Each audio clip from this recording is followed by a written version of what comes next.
Hello मेरे प्यारे बच्चों। तो आज हम डिस्कस करने वाले हैं कि उत्प्रेरक क्या होता है और उत्प्रेरक कितने प्रकार के होते हैं और उत्प्रेरक के लक्षण के बारे में आज हम जानेंगे। ठीक है, तो बेसिकली ये जो उत्प्रेरक होता है, कैटलिस्ट है, ये होता क्या है पहले हम इस पर चर्चा कर लेते हैं। तो ये जो उत्प्रेरक है एक प्रकार का हेल्पर है, मदद करने वाला है। ठीक है ना, हम मदद करने वाला ही नहीं बल्कि काम को बिगाड़ने वाला भी है। कैसे, मैं आप लोगों को समझा रहा हूं। जैसे मान ले जाए आप ट्रेवल कर रहे हो और आपको एक जगह से दूसरे जगह ट्रेवल करके जाना है। आपको रास्ते में कोई एक मिला, कोई बंदा मिला जिससे आपने क्या मांगा, आपने लिफ्ट मांगा। आप लिफ्ट मांगे, आप उसके साथ में बैठ के अपने मंजिल की ओर चल दिए। तो आपको जहां पहुंचना था आप पहुंच गए और उस अनजान व्यक्ति का क्या, वो फिर अपने रास्ते निकल गए, फिर उसके बाद में कोई मतलब नहीं। तो जो अनजान व्यक्ति का वहां जो रोल है, जो अनजान व्यक्ति में जिस अनजान व्यक्ति की बात कर रहा हूं वही क्या है, वही है उत्प्रेरक। वही क्या है, उत्प्रेरक है। क्यों? क्योंकि उसने आपका मदद किया। आप एक जगह से दूसरे जगह जा रहे थे, वो बंदा आपको कहां मिला, रास्ते में मिला। रास्ते में मिला, आपने लिफ्ट मांगा, उसके साथ बैठे और आप अपने मंजिल की ओर चल दिए और आपको जहां पहुंचना था आप वहां पहुंच गए। आपका काम हो गया, आसान हो गया। क्योंकि आप पैदल जा रहे थे, आपको लेट होता, आपको लिफ्ट मिल गया, आप जल्दी पहुंच गए।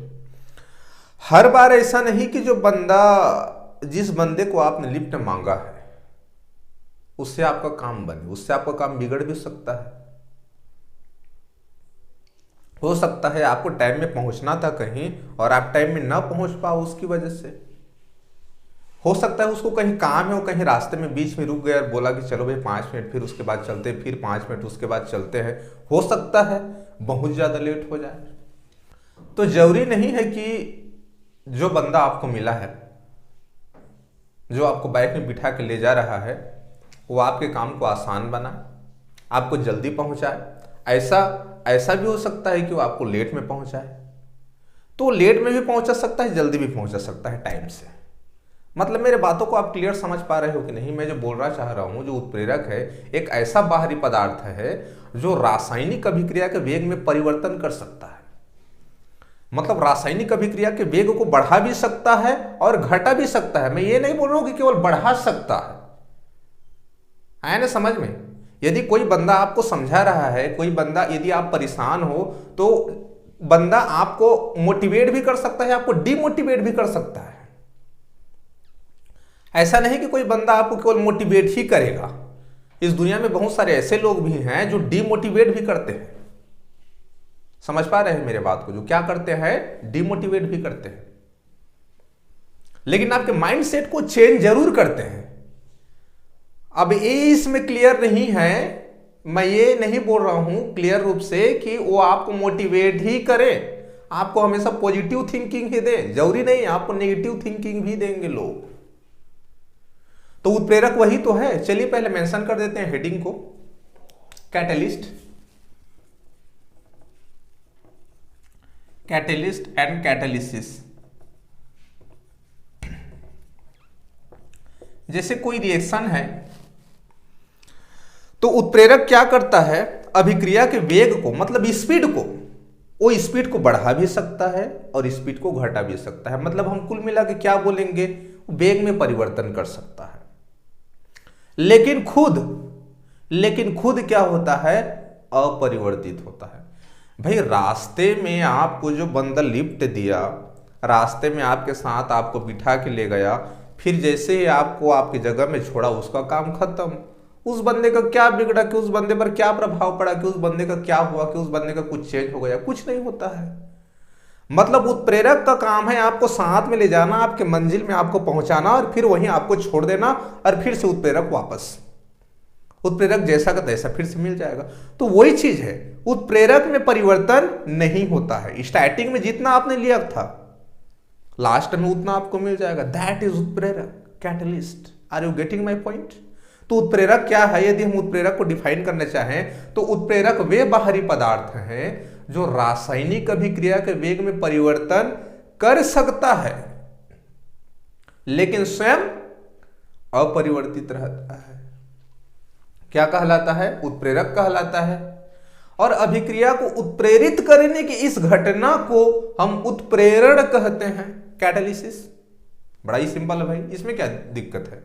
उत्प्रेरक वे बाहरी पदार्थ हैं जो रासायनिक अभिक्रिया के वेग में परिवर्तन कर सकता है किंतु स्वयं अपरिवर्तित रहता है, उत्प्रेरक कहलाता है। और अभिक्रिया को उत्प्रेरित करने की इस घटना को उत्प्रेरण कहते हैं। Are you getting my point? Is that clear? Okay, तो क्या है, वो केवल उत्प्रेरक हमेशा मदद करने वाला ही नहीं होगा, केवल मोटिवेट करने वाला ही नहीं होगा, वो क्या कर सकता है, वो डिमोटिवेट भी कर सकता है। तो हम इसके प्रकार में देखेंगे अच्छे से। पहले हम कैरेक्टर के बारे में डिस्कस कर लेते हैं, कि इसके क्या क्या गुण है, characteristics. Okay, characteristics of catalyst. पहला कैरेक्टर तो एकदम क्लियर है, पहला जो गुण है एकदम क्लियर है, वो तो हमको डेफिनेशन से मिल जाएगा। डेफिनेशन से क्या मिल जाएगा कि उत्प्रेरक रासायनिक अभिक्रिया के वेग में परिवर्तन कर सकता है। ये उसकी क्वालिटी है ना, ये उसका गुण है। तो पहला गुण क्या है? पहला गुण वह क्या कर सकता है? वेग में परिवर्तन कर सकता है। दूसरा गुण क्या होगा?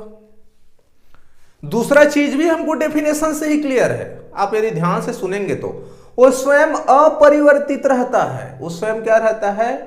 अपरिवर्तित रहता है, मतलब उसका सांद्रण अपरिवर्तित रहता है। उसका मात्रा, यदि आपने स्टार्टिंग में यदि आपने 5 ग्राम लिया है तो लास्ट में भी आपको 5 ग्राम वो मिलेगा ही मिलेगा। लास्ट में जैसे आपने उत्प्रेरक अभिकारक ए है, आपने 5 ग्राम उत्प्रेरक लिया तो प्रोडक्ट बी बना और लास्ट में आपको 5 ग्राम मिलेगा ही मिलेगा। हाँ, इसका जो फिजिकल स्टेट है, भौतिक अवस्था है, वो चेंज हो सकता है, वो अलग मैटर है, बट आपको उत्प्रेरक वापस से आपको मिल जाएगा। Are you getting my point? उत्प्रेरक आपको वापस से मिल जाएगा। फिजिकल स्टेट चेंज हो सकता है, कहने का मतलब सॉलिड से लिक्विड, लिक्विड से गैस, सॉलिड लिक्विड गैस, यही तो है भौतिक अवस्था है, उसमें परिवर्तन हो सकता है। लेकिन आप चिंता मत करना, यदि आपने 5 ग्राम उत्प्रेरक लिया है तो आपको 5 ग्राम लास्ट में आपको मिल जाएगा। बट फिजिकल स्टेट चेंज हो सकता है, इसका पॉसिबिलिटी है। या फिर हो सकता है आपने यदि सॉलिड में लिया था तो आपको सॉलिड में ही मिल जाए, बट आपको मिलेगा जरूर। तो दूसरा में क्या है? उत्प्रेरक का जो सांद्रण रहता है, मतलब उत्प्रेरक क्या रहता है? उत्प्रेरक का जो सांद्रण रहता है, उसका जो मात्रा रहता है वो अपरिवर्तित रहता है। हाँ, इसकी भौतिक अवस्था में परिवर्तन हो सकता है, इसका दूसरा गुण है। चलिए तीसरा गुण की बात करते हैं। तीसरा गुण की बात करते हैं, क्या उत्प्रेरक हमको बहुत ज्यादा चाहिए अभिक्रिया को उत्प्रेरित करने के लिए, कि थोड़ी सी उत्प्रेरक ही काफी होती है? नहीं, मतलब मैं ऐसे ही पूछ रहा हूं, जरा सोच के देखिए जरा, कि उत्प्रेरक का हमको बहुत ज्यादा मात्रा लेना पड़ेगा किसी अभिक्रिया को उत्प्रेरित करने के लिए, ये थोड़ी सी मात्रा ही जरूरी है? भाई आप इंजेक्शन लगवाते हो, मैं फॉर एक एग्जाम्पल के लिए मैं आप लोगों को बता रहा हूँ, ये जस्ट इमेजिन करने वाला चीज है। आप इंजेक्शन लगवाते हो, जो मेडिसिन का क्वांटिटी रहता है, मेडिसिन का जो क्वांटिटी रहता है बहुत कम रहता है, लेकिन उसका प्रभाव बहुत ज्यादा रहता है। उसका प्रभाव क्या होता है? बहुत ज्यादा रहता है, वो हमारे पूरे बॉडी को ठीक करने का ताकत रखता है। अब मेडिसिन का जो मात्रा रहता है इंजेक्शन में बहुत ही कम। तो सेम उसी प्रकार से उत्प्रेरक भी होता है।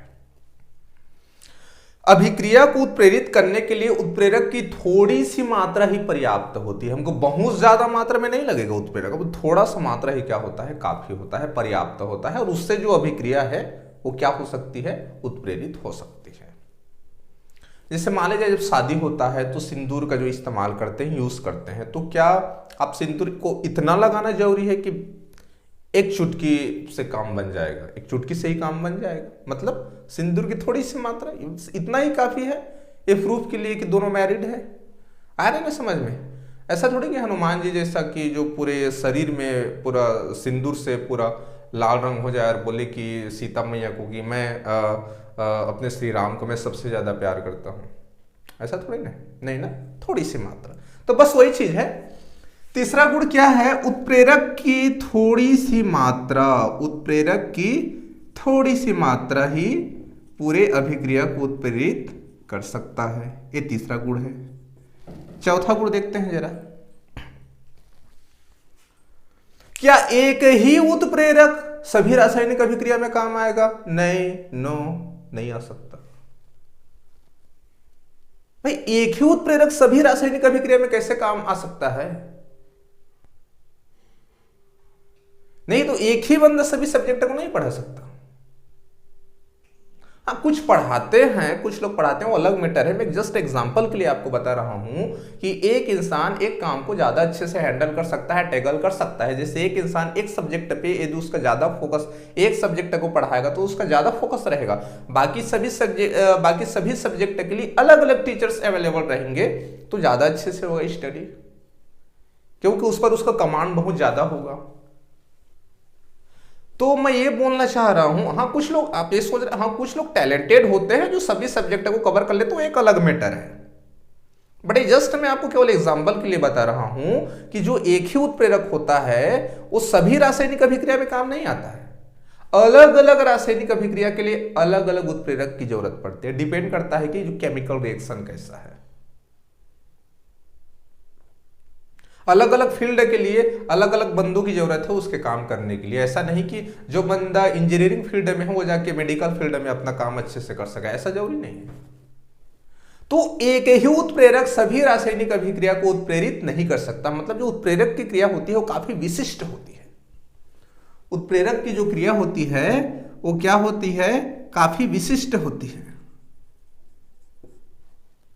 उत्प्रेरक की क्रिया क्या होती है? विशिष्ट होती है। मतलब अलग अलग रासायनिक अभिक्रिया के लिए अलग अलग उत्प्रेरक की आवश्यकता होती है। अलग अलग उत्प्रेरक की आवश्यकता होती है। क्लियर ना? ये बात एकदम क्लियर है। बहुत बढ़िया। और जितने भी जो उत्प्रेरक हैं, यदि उसके लिए एक अनुकूल एक वातावरण यदि हम क्रिएट कर दें, माहौल क्रिएट कर दें, तो उस पर जो उसकी क्रियाशीलता है वो बढ़ जाएगी। कहना चाहिए उसके लिए एक निश्चित ताप, एक निश्चित टेम्परेचर, एक निश्चित ताप, एक निश्चित दाब हम रख दें जिस पर वो जो उत्प्रेरक है अच्छे से वर्क कर सके, जिसको आप अनुकूल वातावरण भी बोल सकते हो। मतलब उसके लायक आप माहौल क्रिएट कर दो ना। सभी उत्प्रेरक के लिए एक जैसा टेम्परेचर होगा ऐसा जरूरी नहीं है। कुछ टेम्परेचर 50 डिग्री पे अच्छे वर्क करेंगे, कुछ उत्प्रेरक 50 डिग्री टेम्परेचर पर अच्छे वर्क करेंगे, तो कुछ उत्प्रेरक 60 पे करेंगे, तो कुछ 70 पे करेंगे। तो सभी उत्प्रेरक के लिए अलग अलग टेम्परेचर हो सकता है। तो निश्चित ताप यदि रहेगा तो उत्प्रेरक की क्रियाशीलता भी क्या होती है? बढ़ जाती है। Are you getting my point? बस ये है। तो निश्चित ताप पर उत्प्रेरक की क्रियाशीलता क्या होती है? बढ़ जाती है। निश्चित ताप पर जो क्रियाशीलता है वो क्या होती है बच्चों? बढ़ जाती है। समझ में आ गया? ओके, अगला पॉइंट देखते हैं। क्या उत्प्रेरक, हम तो ये जानते हैं कि उत्प्रेरक क्या होता है, अभिक्रिया के वेग में परिवर्तन कर सकता है, बट अभिक्रिया को शुरू नहीं कर सकता। अभिक्रिया को शुरू नहीं कर सकता। सफर आपने शुरू किया था एक जगह से दूसरे जगह जाने के लिए। बाहर का कोई बंदा आपको आके आपके घर में नहीं बोला था कि आप सफर शुरू करना, मैं रास्ते में आपको मिलूंगा, आपको लिफ्ट दूंगा, आपको बिठा के ले जाऊंगा। ऐसा नहीं बोलता है बंदा। भाई कोई एक अनजान पर्सन है जो आपको मिलता है और आपकी मदद करता है। हर कोई तो मदद नहीं करते हैं, हर कोई मदद नहीं करते हैं। कोई कोई होते हैं जो आप लिफ्ट मांगोगे तो रोकते हैं, आपको बिठा के ले जाते हैं, आपकी मंजिल तक पहुंचा देते हैं। समझ पा रहे हो मेरी बात को? देखिए बड़ा इंपॉर्टेंट है। मतलब जो उत्प्रेरक है अभिक्रिया के वेग में परिवर्तन कर सकता है, बट अभिक्रिया को शुरू नहीं कर सकता। अभिक्रिया को क्या नहीं कर सकता? अभिक्रिया को शुरू नहीं कर सकता। अभिक्रिया को शुरू नहीं कर सकता। समझ में आ गया? बहुत बढ़िया।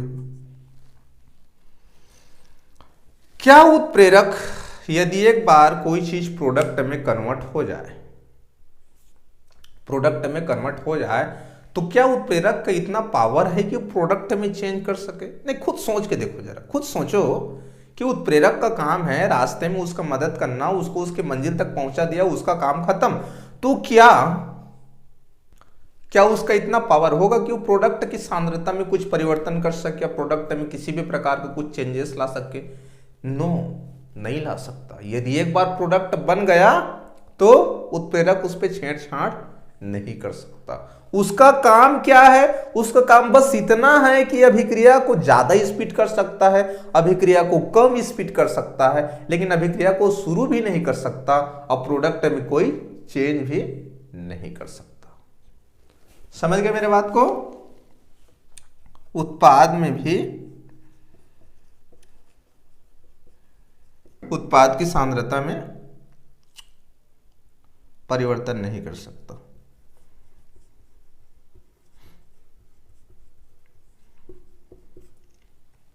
ये हो गया। अगला चलिए देखते हैं।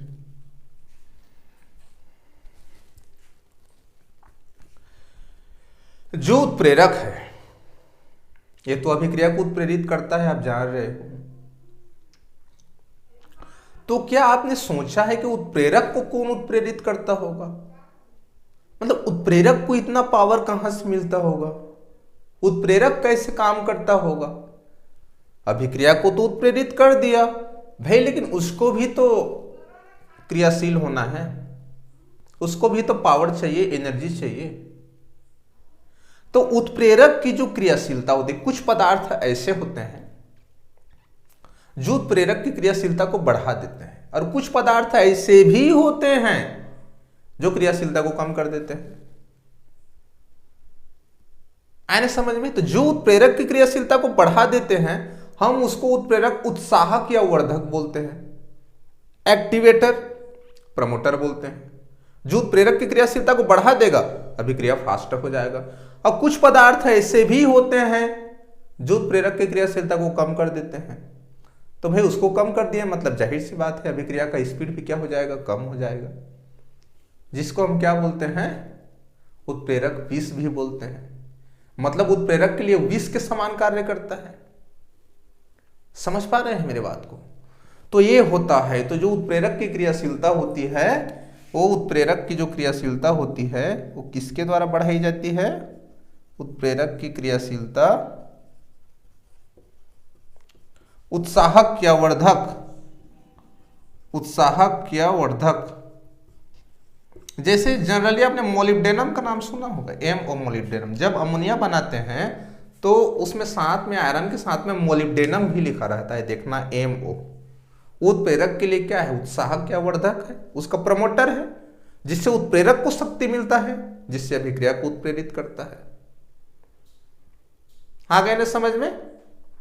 कुछ रिएक्शंस में बीज भी होते हैं, जैसे जब एक रिएक्शन है, क्या बोलते हैं, और सल्फ्यूरिक अम्ल बनाने की, तो उसका एक छोटा सा जो स्टेप है, सल्फर डाइऑक्साइड प्लस O2, ठीक है ना, तो 2SO3 सल्फर ट्राइऑक्साइड। तो इसमें प्लेटिनम उत्प्रेरक रहता है और इसमें आर्सेनिक ऑक्साइड जो रहता है, इसके लिए विष का काम करता है। मतलब उसकी क्रियाशीलता को क्या कर देता है? कम कर देता है। तो ये होता है। तो कुछ पदार्थ ऐसे होते हैं जो उत्प्रेरक की क्रियाशीलता को बढ़ा देते हैं, कुछ घटा देते हैं। जो बढ़ा देते हैं उसको उत्साहक या वर्धक बोलते हैं, जो घटा देते हैं उसको विष बोलते हैं। उत्प्रेरक के लिए विष का काम करता है। तो ये हो गया। मैं इसको एक बार मैं शॉर्ट में बता दे रहा हूं, फिर उसके बाद इसके प्रकार की तरफ चलते हैं। तो उत्प्रेरक क्या है? उत्प्रेरक वे बाहरी पदार्थ हैं जो रासायनिक अभिक्रिया के वेग में परिवर्तन कर सकता है किंतु स्वयं अपरिवर्तित रहता है, उत्प्रेरक कहलाता है। और अभिक्रिया को उत्प्रेरित करने की इस घटना को उत्प्रेरण कहते हैं। अब इसका जो गुण है, पहला दूसरा गुण डेफिनेशन से ही क्लियर है। उत्प्रेरक अभिक्रिया के वेग में परिवर्तन कर सकता है, ये पहला है। दूसरा, उत्प्रेरक का सांद्रता अपरिवर्तित रहता है, मतलब स्वयं अपरिवर्तित रहता है किंतु उसकी भौतिक अवस्था में परिवर्तन हो सकता है, ये दूसरा गुण है। तीसरा देखते हैं, उत्प्रेरक की थोड़ी सी मात्रा ही रासायनिक अभिक्रिया को उत्प्रेरित कर सकता है। अगला क्या है, उत्प्रेरक की क्रिया काफी विशिष्ट होती है, मतलब अलग अलग रासायनिक अभिक्रिया के लिए अलग अलग उत्प्रेरक की आवश्यकता होती है, अर्थात एक ही उत्प्रेरक समस्त रासायनिक अभिक्रिया को उत्प्रेरित नहीं कर सकता। अगला क्या है, निश्चित ताप पर उत्प्रेरक की क्रियाशीलता बढ़ जाती है। नेक्स्ट, जो उत्प्रेरक है अभिक्रिया के वेग में तो परिवर्तन कर सकता है किंतु रासायनिक अभिक्रिया को शुरू नहीं कर सकता। अगला क्या है, अगला इसमें क्या है, उत्प्रेरक रासायनिक अभिक्रिया के वेग में तो परिवर्तन कर सकता है लेकिन अभिक्रिया के दौरान बने उत्पाद की सांद्रता में परिवर्तन नहीं कर सकता। अगला क्या है, उत्प्रेरक की क्रियाशीलता उत्साहक या वर्धक की सहायता से बढ़ाई जा सकती है। यह हो गया उत्प्रेरक के कुछ विशिष्ट गुण हो गए। अब चलिए देखते हैं कि उत्प्रेरक कितने प्रकार के होते हैं। ओके, चलिए देखते हैं उत्प्रेरक के प्रकार, टाइप्स ऑफ कैटलिस्ट।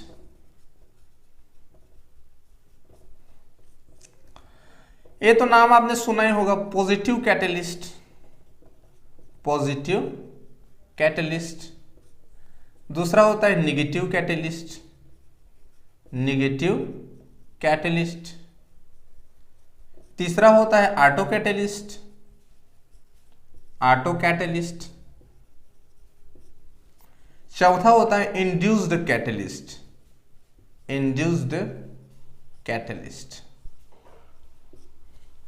पहला देखते हैं पॉजिटिव कैटलिस्ट क्या है, धनात्मक उत्प्रेरक। तो जाहिर सी बात है धनात्मक उत्प्रेरक है, मतलब भाई पॉजिटिविटी होगा इसके पास में, जो बंदा आपको मोटिवेट कर दे। यदि आप दुखी हो, आपको कोई परेशानी है, आप किसी भी चीज का सॉल्यूशन नहीं कर पा रहे हो, आप डिप्रेस हो रहे हो, तो कोई बंदा क्या करेगा, आपको मोटिवेट कर देगा, तो बंदा आपके लिए पॉजिटिव कैटलिस्ट हो गया। मतलब धनात्मक उत्प्रेरक ऐसे उत्प्रेरक है जो अभिक्रिया के वेग को बढ़ा देता है। जैसे स्टार्टिंग में कोई रिएक्शन स्लो हो रहा है, यदि आपने उसमें कैटलिस्ट डाल दिया, पॉजिटिव कैटलिस्ट, तो रिएक्शन फास्ट होने लगेगा। तो क्या है, पॉजिटिव कैटलिस्ट है। भाई नेगेटिव कैटलिस्ट क्या होगा, जैसे रिएक्शन हो रहा है, जैसा भी नॉर्मल हो रहा है, लेकिन आप कैटलिस्ट को डाल दिए तो उसके बाद जितना स्पीड से हो रहा था उससे और कम स्पीड से होने उससे और कम स्पीड से होने लगेगा, तो नेगेटिव कैटलिस्ट है। भाई पॉजिटिव कैटलिस्ट क्या करेगा, अभिक्रिया के वेग को बढ़ा देगा, लेकिन नेगेटिव इंसान क्या करेगा, आपको डिमोटिवेट कर देगा। आपको और क्या करेगा, डिमोटिवेट कर देगा। पॉजिटिव इंसान आपको मोटिवेट करेगा, नेगेटिव इंसान आपको डिमोटिवेट करेगा। सेम वही चीज तो है।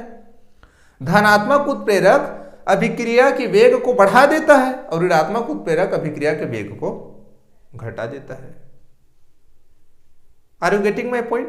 चलिए एक आके एग्जांपल देखते हैं।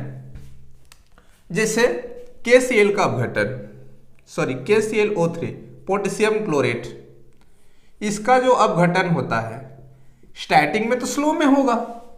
जब आपने कैटलिस्ट नहीं डाला है, जब उत्प्रेरक नहीं डाला है, तब स्लो मोशन में हो रहा है। आपने मैग्नीज डाइऑक्साइड डाल दिया तो आपने देखा कि जो रिएक्शन है, जो रिएक्शन का स्पीड है वो क्या हो गया, रिएक्शन का स्पीड बढ़ गया।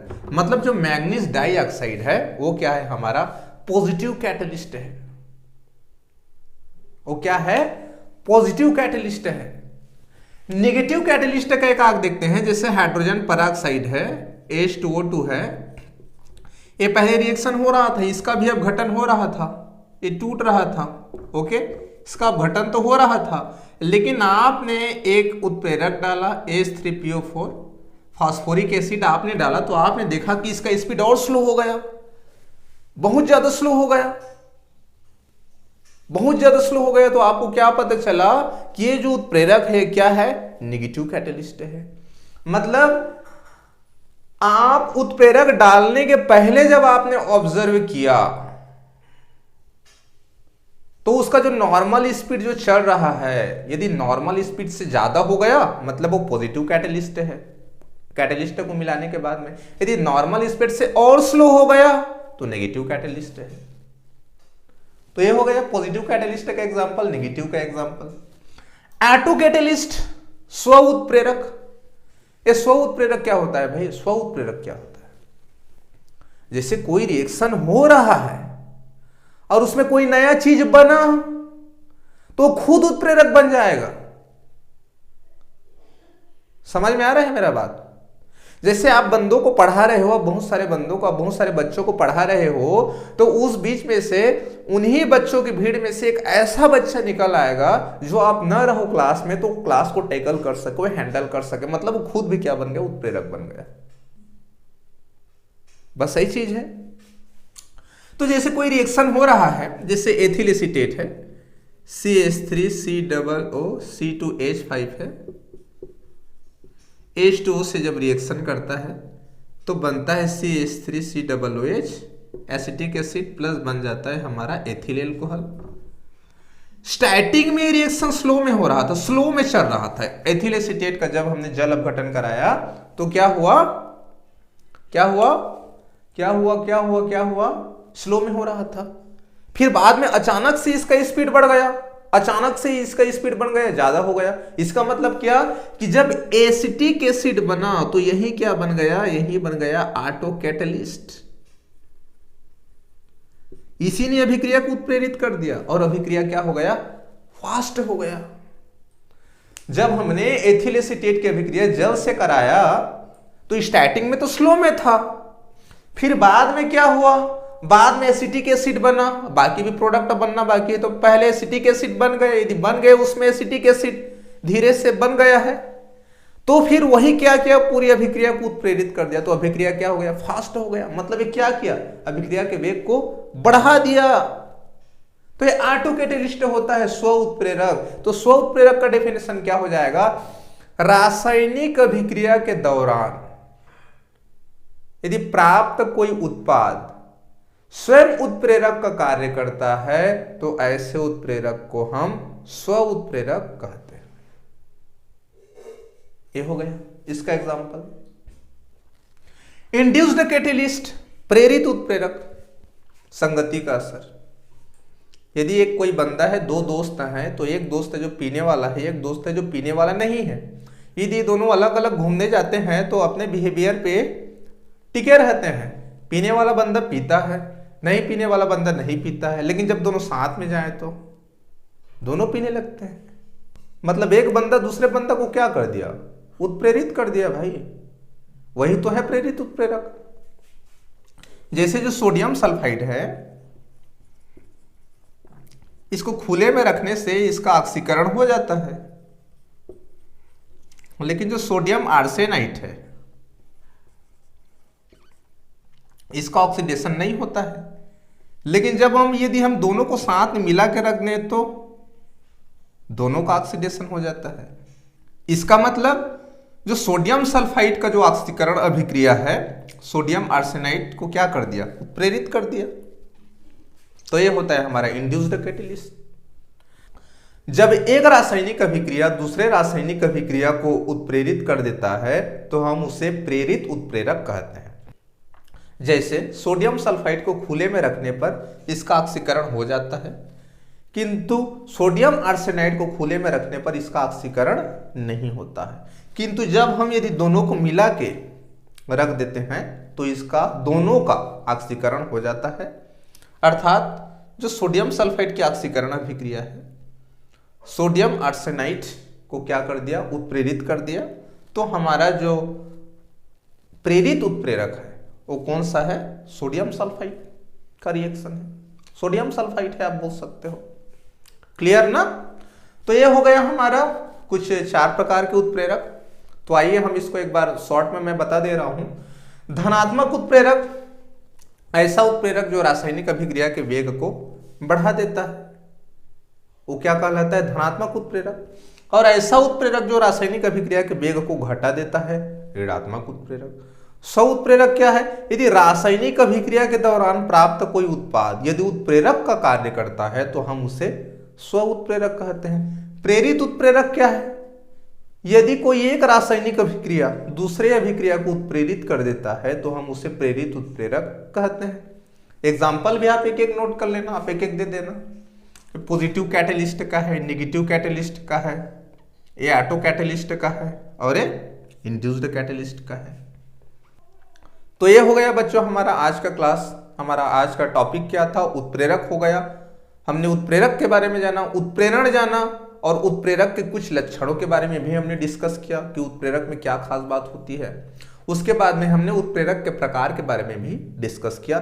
फिर भी यदि इस टॉपिक से रिलेटेड आपके माइंड में कुछ डाउट है, कंफ्यूजन है, तो आप उसको अपने तक न रखें, उसको कमेंट करके जरूर क्वेश्चन पूछें, हम उसको यहां से सॉल्व करने की कोशिश करेंगे। So have a good day and good luck.